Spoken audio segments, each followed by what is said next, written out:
Hi everyone, welcome back to the channel. So today we're going to talk about Book 12 of the Wheel of Time series, The Gathering Storm, by Robert Jordan and Brandon Sanderson. So as always, considering how far we are into the series, this review will be entirely spoiler filled. So if you haven't read it and you're okay with spoilers, then fine. But if don't want to be spoiled, then bow out. So yeah, with that being said, make sure you hit that like button and subscribe to the channel if you haven't done so already. And let's begin.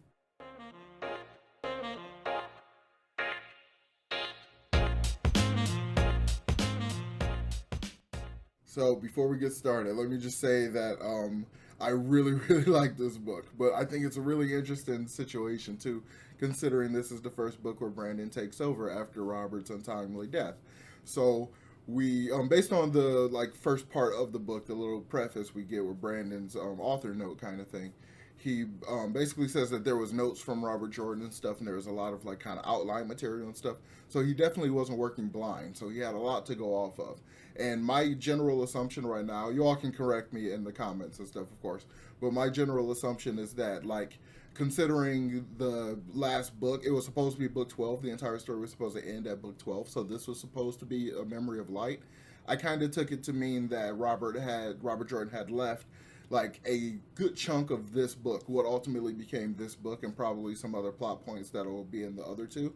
Like I feel like a lot of that came off here. So I consider myself a pretty big Brandon Sanderson fan, and I'm pretty familiar with his writing style. So I think I'd be able to recognize his writing pretty easily.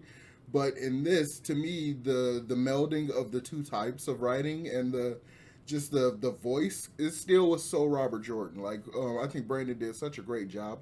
I don't know if it's a reflection of the fact that a lot of his writing is influenced by Robert Jordan. So the idea of kind of mixing them two makes it a little harder to see the differences. There's a couple little things that I think is more of a Brandon thing than a Robert thing. Like the pacing in this book is very much Brandon Sanderson. The pacing is very similar to the way he does his pacing. Everything just kind of moves and moves and moves, and then has a bit not really I can't really claim that this one has like a Sanderson lanch, like a huge avalanche worth of material at the end or anything, but the pacing still kind of follows that. And I imagine the pacing will continue for the next two. For the last book, Memory of Light, will probably be all a giant avalanche of a conclusion.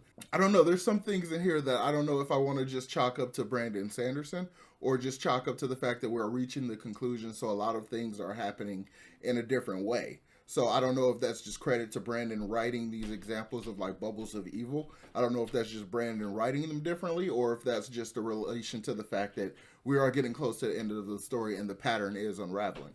So we'll talk a little bit more about that when we get to those parts of the story. So let's go ahead and just jump in. I want to kind of break it down by the main kind of plot points. So I want to talk Perrin's little storyline and Matt's small storyline, and then Egwene and Rand, because this book is really about Egwene and Rand. We are really setting up these two big pieces that are huge on the chessboard going forward. And Egwene's part is a lot larger on the chessboard than I originally assumed. So I really, really liked her story part. But first, let's just start with Perrin, my favorite character, who is just my favorite character on principle, because to be honest, his storyline hasn't been as engaging as it was once upon a time. I was really, really into his story and stuff, but around the time he got with Fael, a lot of it just kind of comes about, just kind of turns into him trying to protect her and deal with that kind of stuff, and being reluctant about the power he's amassing.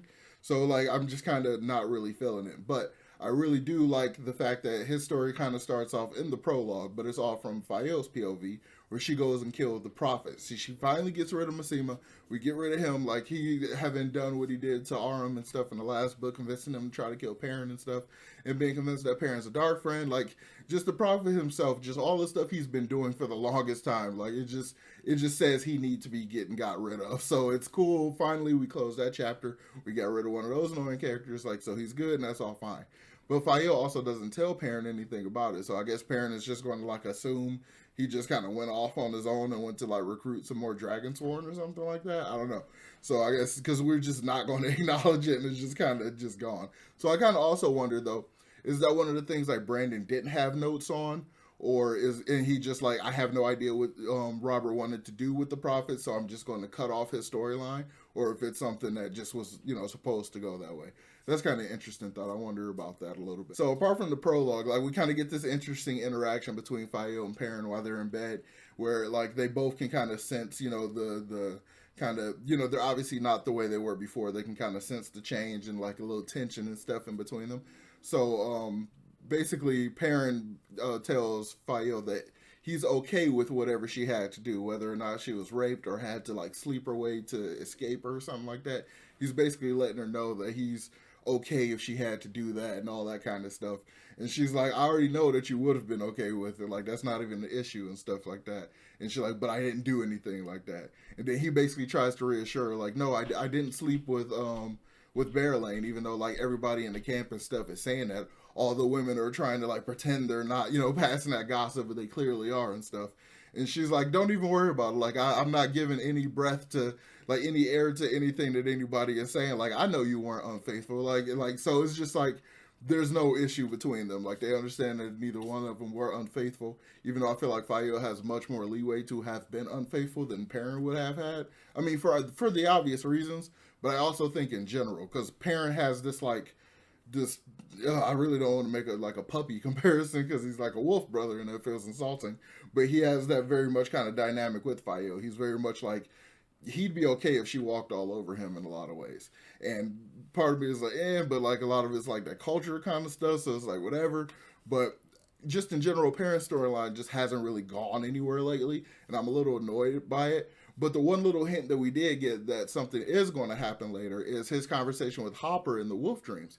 He's trying to get more control over the Wolf Dreams, and I guess by extension, control over just his wolf brother nature, probably. But I think the whole scene plays out really nicely because I think I understand Hopper better than Perrin does.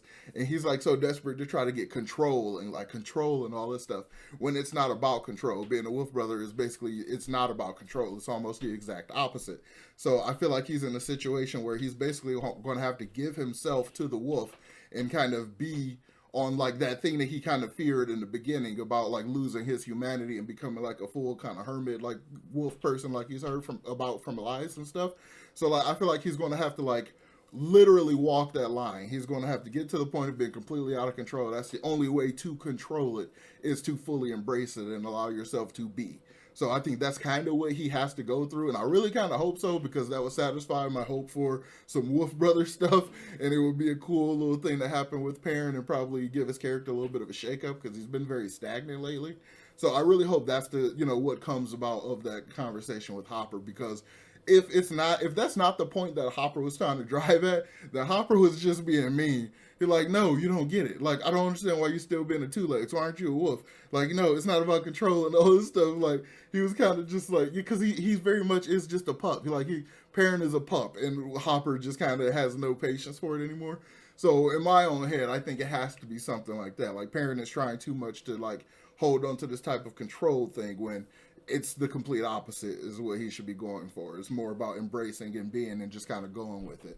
So I hope that I'm right about that and we get more of that, because the ebook cover for Towers of Midnight, the next book, is just Perrin. Perrin's on the cover with this hammer and it's like on fire and stuff, and I'm like, so something has to happen with him in that book, right? So I'm really looking forward to that one.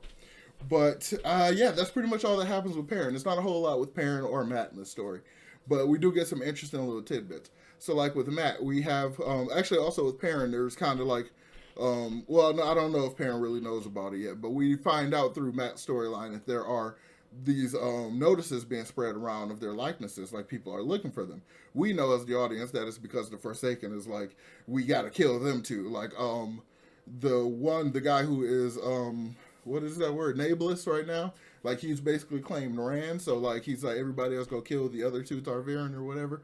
So that seems to be, the reason for all that stuff. But it's kind of different because Matt ends up meeting with an Aes Sedai named Varen, who has been pulled to him through the Targaryen stuff. And like, I think it's really cool the way it was described, the way she's basically recognizing the nature of the pool and everything, how she's trying to get like gateway places but wasn't able to stay there long enough. Like stuff just kept happening and kept pushing her and pushing her and pushing her.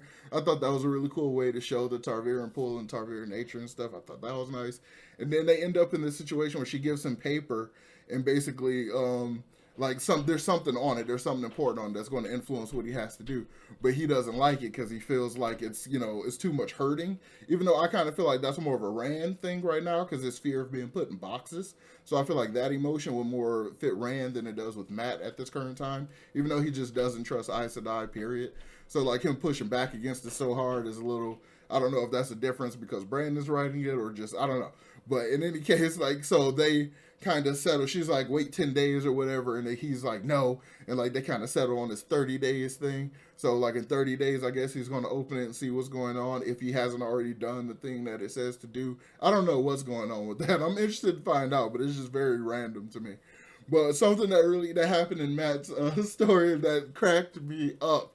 Oh my god! I literally stopped the audiobook and laughed for about 15 minutes when he was talking to his men after he found out about the notices and stuff, and like people were looking for him, and like he just wanted to, you know, be and he wanted to like remain anonymous, and he had like his soldiers with him and stuff. And when he goes to give them their like dossiers or whatever, I thought it was so freaking hilarious. He like gives them their dossiers and stuff, and the guy's like reading it. And it's like this whole big just background, just full of detail and all this stuff. He's like, yes, detailed aliases with backgrounds and stuff. And he goes to like tell him and stuff. He's like, yeah, you worked at this one place and like you retired and all this kind of stuff. You were at home with your aunt and all this whatnot. And you do your work to try to take care of your sick aunt and stuff. And he just like, at first I was like, okay, this is just going to be like this quick little thing. But then he just keeps going and keeps going and keeps going. And he gives this whole full long backstory and stuff. And I'm just laughing my ass off at it because it's so hilarious and so out of nowhere. And he does it like the story is so well done and just so immediate that what the person that he's trying to explain the backstory to, he gets into it. He's like, oh, but what if I don't want to leave my sick head and stuff? And that just, it hit me so hard. I was laughing so hard. Oh my god. So funny. Like I loved it to death. Like I thought it was just the funniest crap ever.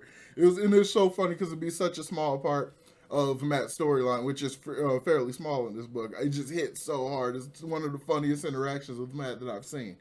And this other thing that happens in Matt's storyline is the thing that I kind of feel like is a little more Brandon than it is Robert Jordan. So, like, Robert Jordan's examples of bubbles of evil so far have been, like, places changing and stuff. Like, corridors in the White Tower and stuff will change location and, like, all that kind of stuff. Or ghost or I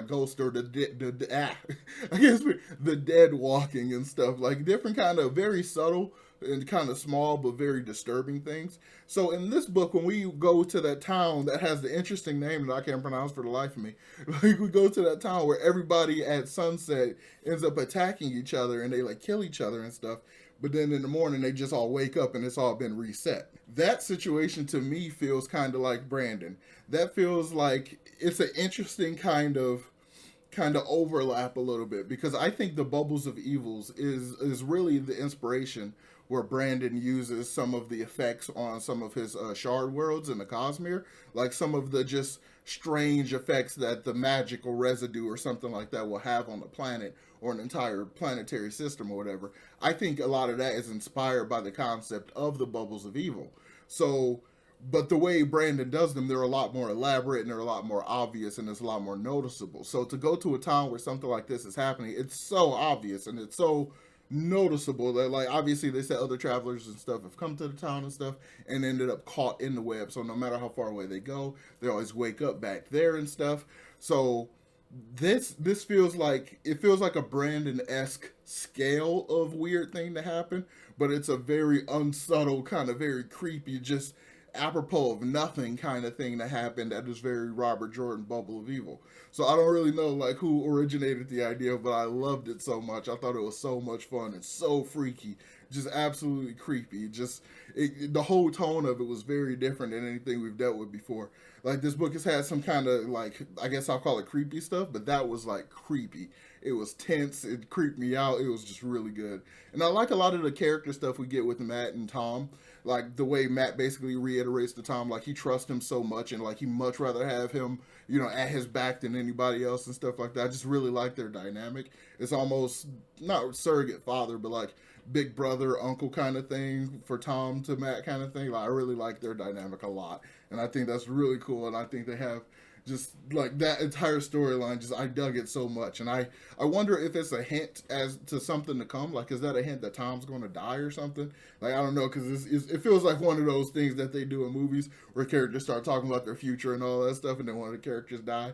Like, it kind of feels a little bit like that. So I'm interested to see what happens, and I imagine Towers of Midnight might have to do with going to get Moraine, because we still haven't gone to get Moraine. So my prediction on her not being able to come back to be the Cad's Hoyne replacement apparently is true, because it's taking too long and we're almost done with everything, and Rand really doesn't need a mentor person at the moment. Well, whatever, we'll talk about it. So this is a quick cut in because this video is very long. It is basically an hour, so this will end part 1 of my The Gathering Storm review. So make sure you hit that like button and subscribe to the channel if you haven't done so already, and I will talk to y'all next time. Peace.